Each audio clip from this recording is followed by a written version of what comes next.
नमस्कार, आप देख रहे हैं आपका अपना युग करवट न्यूज चैनल। आपके साथ मैं हूं पूजा तेवतिया। पेश है आज का हमारा न्यूज बुलेटिन। आइए नजर डालते हैं आज के हेडलाइंस पर। प्रधानमंत्री, गृह मंत्री और मुख्यमंत्री ने दी डॉक्टर श्यामा प्रसाद मुखर्जी को श्रद्धांजलि। पंजाब के मुख्यमंत्री कल रचाएंगे शादी और दिल्ली में लगेगा शॉपिंग फेस्टिवल। आज मोदी सरकार के दो बड़े मंत्रियों ने पद से इस्तीफा दे दिया। पहले मुख्तार अब्बास नकवी ने मंत्री पद छोड़ा, उसके बाद आरसीपी सिंह ने भी मंत्रिमंडल से इस्तीफा दे दिया। नकवी को उपराष्ट्रपति पद का उम्मीदवार बनाए जाने की चर्चा है। प्रधानमंत्री नरेंद्र मोदी के मंत्रिमंडल के दो सदस्यों ने इस्तीफा दे दिया। केंद्रीय मंत्री मुख्तार अब्बास नकवी ने मंत्री पद से इस्तीफा दिया। आज शाम पहले उन्होंने भाजपा अध्यक्ष जेपी नड्डा से मुलाकात की थी, उसके बाद वो सरकार से बाहर हो गए। नकवी के इस्तीफे की एकाएक चर्चा हो गई। लोग कई तरह के कयास लगाने लगे, लेकिन फिर भाजपा के सूत्रों ने बताया कि पार्टी उन्हें उपराष्ट्रपति पद का उम्मीदवार बना सकती है, इसीलिए उनसे इस्तीफा लिया गया है। इसके बाद एक और मंत्री आरसीपी सिंह के भी इस्तीफे की सूचना आ गई। बताया जाता है कि पार्टी उन्हें राज्यपाल बनाने पर विचार कर रही है। ब्यूरो रिपोर्ट, युग करवट। देश में आज डॉक्टर श्यामा प्रसाद मुखर्जी को याद किया। प्रधानमंत्री नरेंद्र मोदी और भाजपा अध्यक्ष जेपी नड्डा ने उन्हें श्रद्धांजलि दी। लखनऊ में मुख्यमंत्री योगी आदित्यनाथ ने श्रद्धा सुमन अर्पित किए। प्रधानमंत्री नरेंद्र मोदी ने भारतीय जनसंघ के संस्थापक श्यामा प्रसाद मुखर्जी की जयंती पर उन्हें श्रद्धांजलि अर्पित की और कहा कि भारत के विकास, खासकर वाणिज्य और उद्योग जैसे क्षेत्रों में योगदान के लिए उनका व्यापक सम्मान किया जाता है।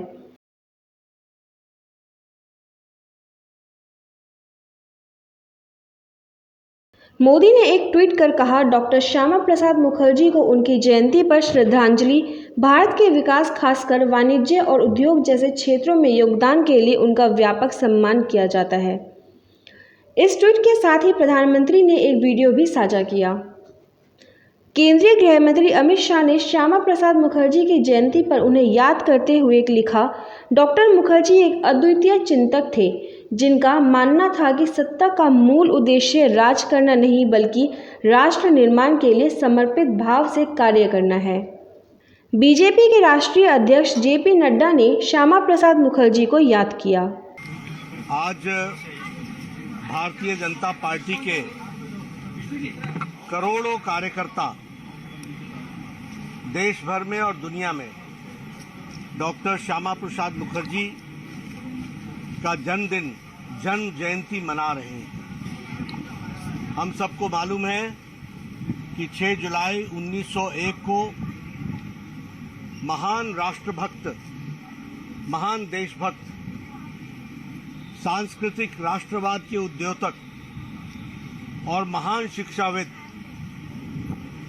स्वर्गीय श्यामा प्रसाद मुखर्जी जी का जन्म 6 जुलाई 1901 को हुआ था। उनकी तीक्ष्ण बुद्धि और एक महान शिक्षाविद का परिचय इस बात से मिलता है कि 33 वर्ष की आयु में ही वो कलकत्ता विश्वविद्यालय के कुलपति बन गए। मुख्यमंत्री योगी आदित्यनाथ ने अपने कैबिनेट में सहयोगियों के साथ डॉक्टर श्यामा प्रसाद मुखर्जी की जयंती पर माल्यार्पण एवं पुष्पांजलि अर्पित की। मुख्यमंत्री योगी आदित्यनाथ ने डॉक्टर श्यामा प्रसाद मुखर्जी की जयंती के अवसर पर सिविल अस्पताल स्थित प्रतिमा पर मुख्यमंत्री योगी आदित्यनाथ व मंत्रियों ने माल्यार्पण एवं पुष्पांजलि अर्पित की।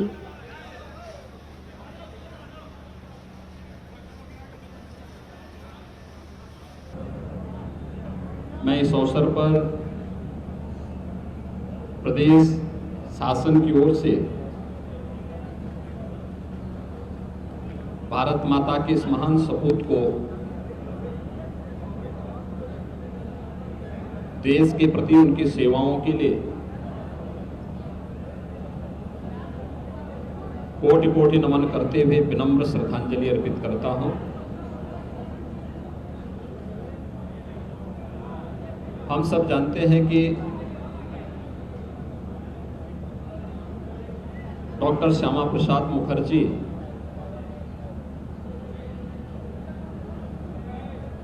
एक महान शिक्षाविद भी थे,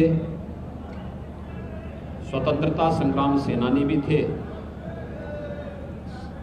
वरिष्ठ समाज सेवी भी थे।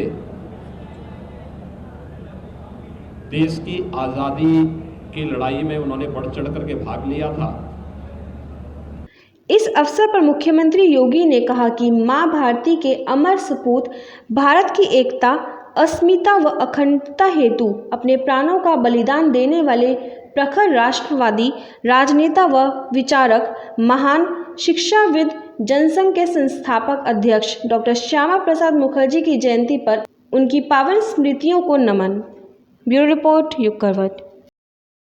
पंजाब के मुख्यमंत्री भगवंत मान 7 जुलाई को घोड़ी चढ़ेंगे। गुरुवार को चंडीगढ़ में वो डॉक्टर गुरप्रीत कौर से विवाह बंधन में बंधने जा रहे हैं। ये उनकी दूसरी शादी है। पहली पत्नी से उनके 2 बच्चे भी हैं। पंजाब के सीएम भगवंत मान दोबारा शादी करने जा रहे हैं। बताया जा रहा है कि वीरवार को चंडीगढ़ में विवाह बंधन में बंधेंगे। सूत्रों के मुताबिक शादी समारोह सादा होगा। इसमें आम आदमी पार्टी के प्रमुख व दिल्ली के सीएम अरविंद केजरीवाल के भी शामिल होने की उम्मीद है। पंजाब के सीएम भगवंत मान जिस लड़की से शादी करने जा रहे हैं उसका नाम डॉक्टर गुरप्रीत कौर बताया जा रहा है। हालांकि सीएम ने अभी अपनी शादी को लेकर कोई खुलासा नहीं किया है। शादी मान के आवास पर होगी। भगवंत मान अभी 48 वर्ष के हैं और उनका पहली पत्नी से 4 वर्ष पूर्व तलाक हो चुका है। बताया जाता है कि भगवंत मान और डॉक्टर गुरप्रीत कौर पिछले 1-1.5 साल से काफी नजदीक थे। यह भी जानकारी मिली है कि डॉक्टर गुरप्रीत कौर हरियाणा के हिसार की रहने वाली हैं। शादी समारोह बेहद निजी रखे जाने की सूचना है। गुरप्रीत कौर का और भगवंत मान का परिवार एक दूसरे को काफी समय से जानता है। गुरप्रीत कौर अक्सर भगवंत मान की बहन के साथ शॉपिंग आदि करने के लिए भी जाती थी। भगवंत मान की यह दूसरी शादी है। पहली पत्नी से उनका 4 वर्ष पहले तलाक हो चुका है। पहली पत्नी से मान की एक बेटी व एक बेटा है। दोनों अपनी मां के साथ विदेश में रहते हैं। भगवंत मान ने जब सीएम पद की शपथ ली थी तो दोनों पिता से मिलने शपथ ग्रहण समारोह में आए थे। अपने शपथ ग्रहण समारोह में बेटी व बेटे को देखकर भगवंत मान काफी भावुक हो गए। उन्होंने अपने दोनों बच्चों को गले से लगा लिया। दोनों बच्चे अमेरिका में पढ़ रहे हैं। वर्ष 2014 में जब भगवंत मान ने संगरूर से लोकसभा चुनाव लड़ा तब उनकी पहली पत्नी इंद्रप्रीत कौर उनका प्रचार करती भी नजर आई थी। ब्यूरो रिपोर्ट, युग करवट। जनवरी से फरवरी के बीच 1 महीने का समय दिल्ली के लिए खास होने जा रहा है। इस दौरान यहाँ शॉपिंग फेस्टिवल मनाया जाएगा। फेस्टिवल में अनेक कार्यक्रम भी होंगे। ये जानकारी खुद सीएम अरविंद केजरीवाल ने दी। दिल्ली के मुख्यमंत्री अरविंद केजरीवाल ने बड़ा ऐलान किया है। उन्होंने बताया कि राजधानी में 1 महीने का दिल्ली शॉपिंग फेस्टिवल मनाया जाएगा। सीएम केजरीवाल ने कहा कि 28 जनवरी से 26 फरवरी तक दिल्ली शॉपिंग फेस्टिवल मनाया जाएगा। यह भारत का सबसे बड़ा शॉपिंग फेस्टिवल होगा। कुछ साल में हम इसे दुनिया का सबसे बड़ा फेस्टिवल बनाएंगे। जो लोग दिल्ली में हैं उनको बहुत खुशी होगी सुन के, और जो दिल्ली के बाहर हैं वो फरवरी के महीने में दिल्ली आने की प्लानिंग कर लें। अपना ट्रैवल, अपनी टिकटें वगैरह बुक कर लें, सारी प्लानिंग कर लें, क्योंकि 28 जनवरी से 26 फरवरी तक 30 दिन के लिए दिल्ली में दिल्ली शॉपिंग फेस्टिवल मनाया जाएगा।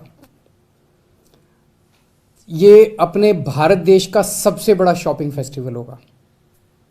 आज तक इतना बड़ा कभी शॉपिंग फेस्टिवल नहीं हुआ होगा और अभी शुरुआत कर रहे हैं। मुझे उम्मीद है कि आने वाले समय में कुछ सालों के अंदर इसे हम दुनिया का सबसे बड़ा शॉपिंग फेस्टिवल बनाएंगे। यहाँ ग्राहकों को भारी डिस्काउंट दिया जाएगा। केजरीवाल बोले कि दिल्ली को एक्सपीरियंस करने के लिए दुनिया भर के लोगों को निमंत्रण दिया जाएगा। इसमें युवा, दिल्ली के परिवार, बुजुर्गों, अमीर, गरीबों और मिडिल क्लास सबके लिए कुछ न कुछ होगा। इसमें युवाओं के लिए, यूथ के लिए बहुत कुछ होगा, फैमिलीज़ के लिए, अपने परिवार के लिए बहुत कुछ होगा, बच्चों के लिए बहुत कुछ होगा, बुजुर्गों के लिए बहुत कुछ होगा, अमीरों के लिए बहुत कुछ होगा, मिडिल क्लास के लिए बहुत कुछ होगा, गरीबों के लिए बहुत कुछ होगा। हर तबके के लिए इस शॉपिंग फेस्टिवल के अंदर कुछ ना कुछ होगा और अनपैरेलल्ड शॉपिंग एक्सपीरियंस होगा। अभूतपूर्व शॉपिंग एक्सपीरियंस इस फेस्टिवल के दौरान होगा। दिल्ली के मुख्यमंत्री ने बताया कि पूरी दिल्ली के बाज़ारों को सजाया जाएगा, भारी डिस्काउंट दिए जाएंगे। उन्होंने बताया कि आध्यात्म, गेमिंग, टेक्नोलॉजी, वेलनेस, हेल्थ सब पर प्रदर्शनी होगी। देश भर से प्रसिद्ध कलाकार बुलाए जाएंगे, करीब 200 ऐसे कंसर्ट होंगे। उद्घाटन और समापन पर भव्य कार्यक्रम होंगे। इसके साथ साथ स्पेशल फूड बॉक्स का इंतजाम होगा। इसमें खूब हेवी डिस्काउंट्स मिलेंगे। पूरी दिल्ली को सजाया जाएगा, दिल्ली के सभी बाज़ारों को सजाया जाएगा, सभी दुकानें सजेंगी, दिल्ली के सभी मॉल्स को सजाया जाएगा, दिल्ली दुल्हन बनेगी। जैसे मैंने कहा कि इसमें सभी बाज़ारों में, सभी दुकानों में प्रोडक्ट्स के ऊपर हेवी डिस्काउंट्स होंगे। इसमें कई सारी प्रदर्शनियां लगाई जाएंगी, प्रोडक्ट्स के साथ साथ प्रदर्शनियां लगाई जाएंगी। आध्यात्म के ऊपर प्रदर्शनी होगी, स्पिरिचुअलिटी के ऊपर, गेमिंग के ऊपर प्रदर्शनी होगी। आजकल जो गेम्स हैं, केजरीवाल ने दावा किया कि दिल्ली की अर्थव्यवस्था को इससे बड़ा बूस्ट मिलेगा। दिल्ली के व्यापारियों, बिजनेसमैन के लिए बड़ा अवसर मिलेगा। दिल्ली के सीएम बोले कि यह ऐसा फेस्टिवल होगा जिससे दिल्ली के लोग, व्यापारी, सरकार सब मिलकर एक पार्टनर के रूप में काम करेंगे। ब्यूरो रिपोर्ट, योग करवट। समाजवादी पार्टी के अध्यक्ष अखिलेश यादव ने उत्तर प्रदेश पुलिस भर्ती में धांधली का आरोप लगाया है। अखिलेश ने इस मामले में मुख्यमंत्री से कड़ी कार्रवाई की मांग की है। सरकार में कुछ ऐसी ताकतें हैं जो पीछे से ऑपरेट हो रही हैं, और फिर सबसे बड़ी उपलब्धि यह है सरकार की कि यूपी दरोगा भर्ती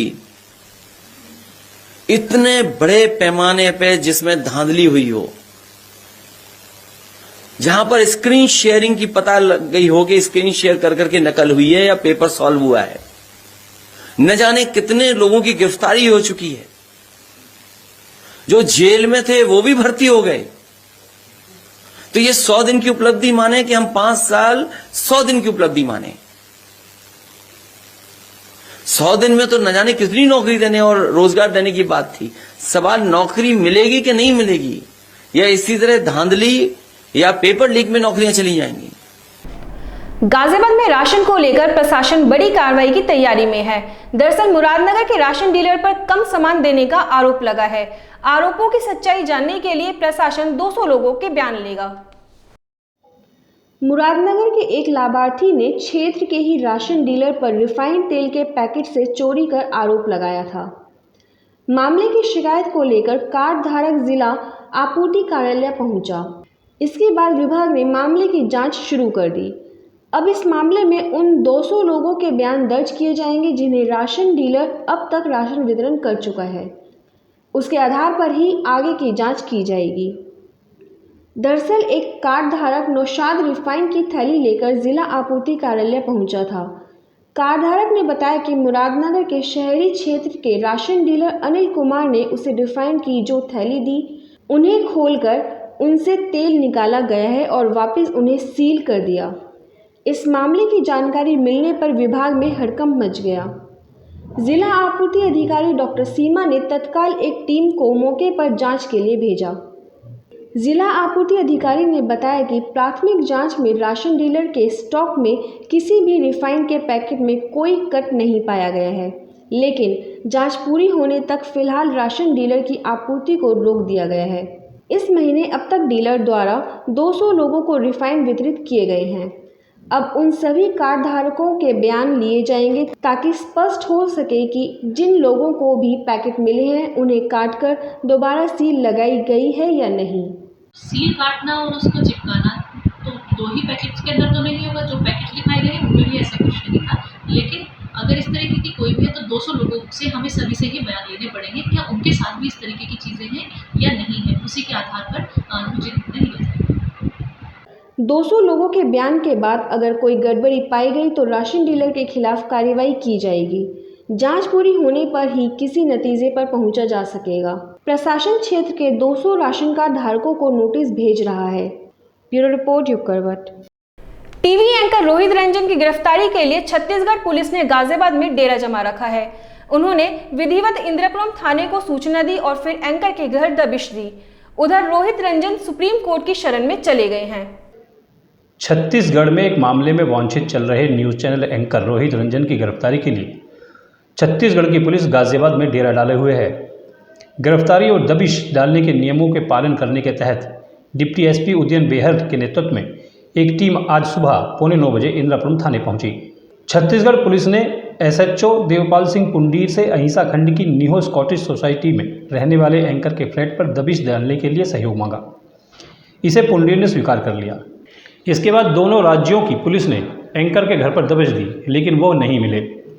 पुलिस के मुताबिक एंकर के फ्लैट पर दबिश डालने वाली छत्तीसगढ़ की टीम में डिप्टी एसपी उदयन बेहर, निरीक्षक सुरेश ध्रुव, रोहित मालेकर और अजय झा के साथ कई पुलिसकर्मी शामिल थे। उधर रोहित रंजन ने अपने वकील सिद्धार्थ लूथरा के माध्यम से सुप्रीम कोर्ट का दरवाजा खटखटाया है। कोर्ट में लूथरा ने कहा कि नोएडा पुलिस ने रंजन को गिरफ्तार कर लिया था, बाद में जमानत दे दी गई। अब छत्तीसगढ़ पुलिस उसे गिरफ्तार करना चाहती है।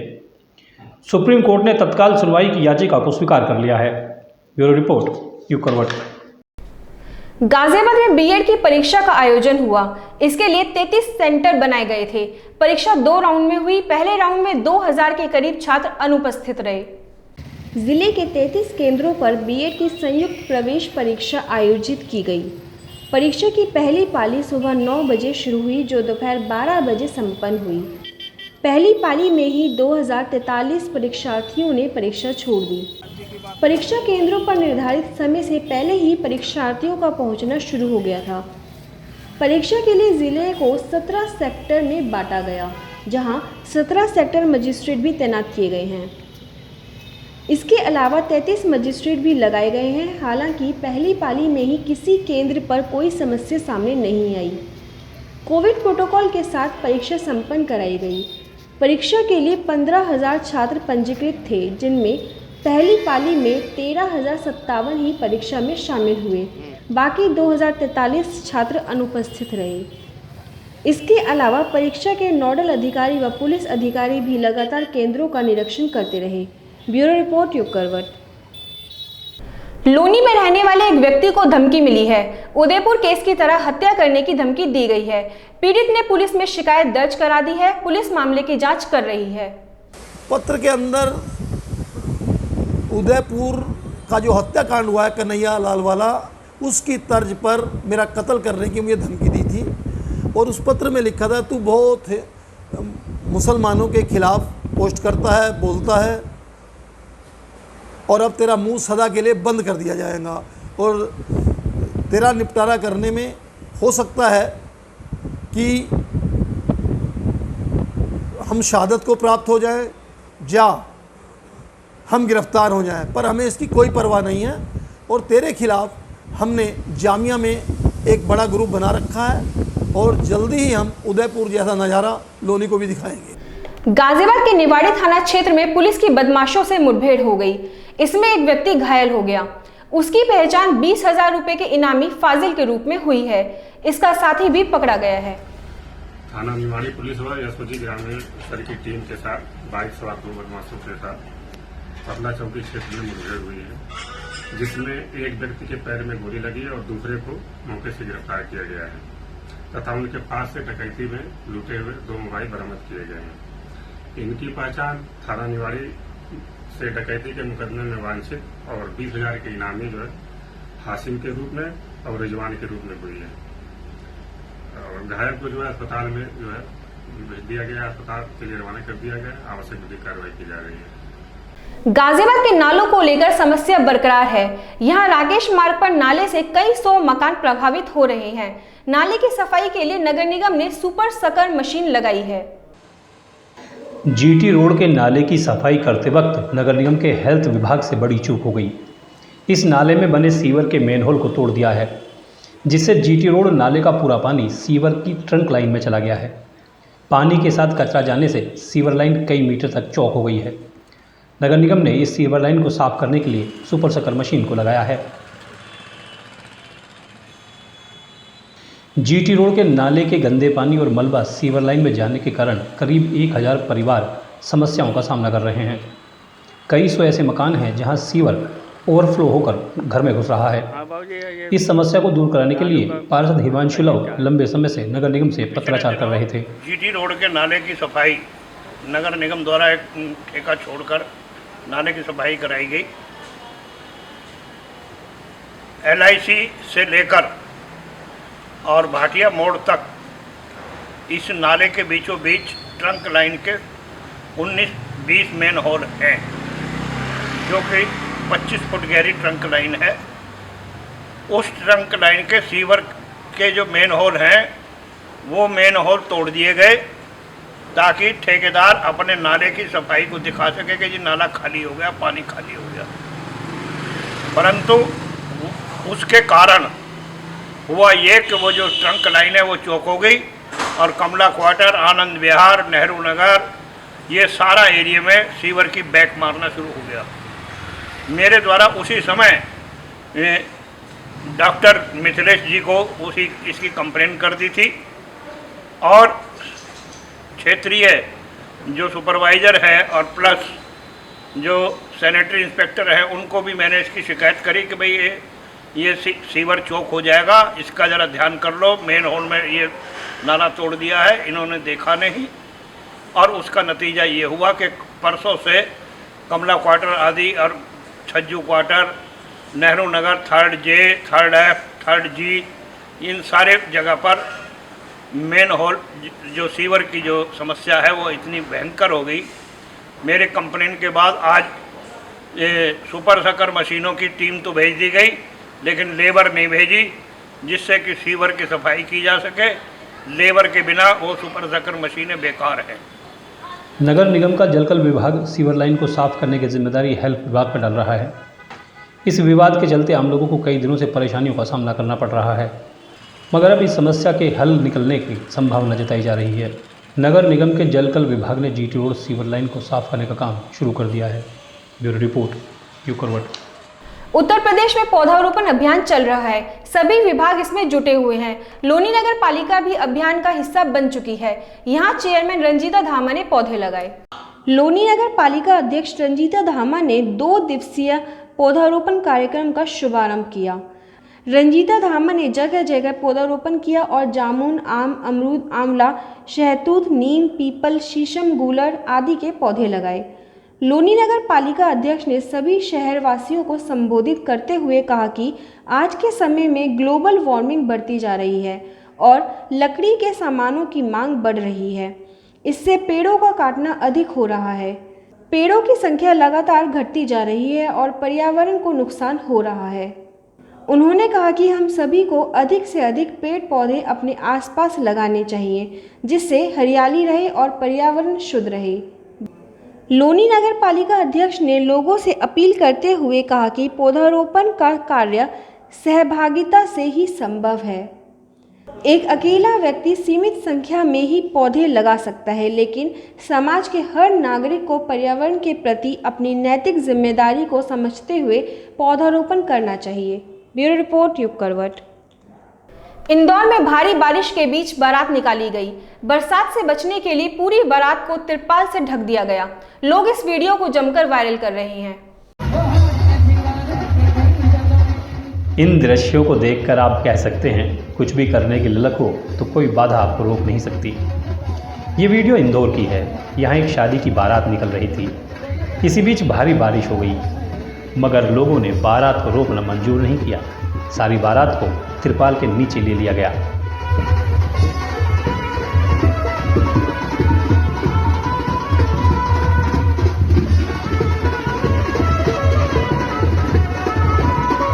बरसात के बीच तिरपाल के नीचे लेकर बारात निकलने का ये वीडियो लोगों को बहुत पसंद आ रहा है। लोग इनके जज्बे की तारीफ कर रहे हैं और वीडियो को जमकर वायरल कर रहे हैं।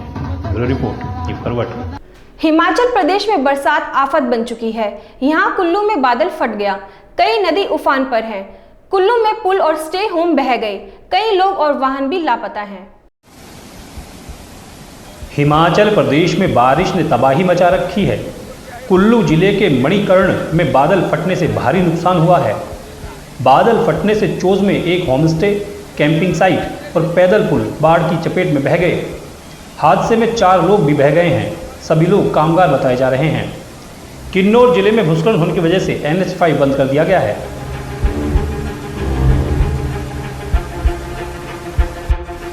मणिकर्ण और कसोल के बीच आज सुबह करीब 5 बजे बादल फटने की घटना हुई। इसके अलावा जिला कुल्लू के अंतर्गत मणिकर्ण घाटी की पार्वती नदी के सहायक नाले चोस गांव में पानी इकाई बढ़ गया। इस वजह से पार्वती नदी के किनारे स्थित कैंपिंग साइट पूरी तरह से तबाह हो गई। इस साइट से कुछ लोगों के लापता होने की भी सूचना है।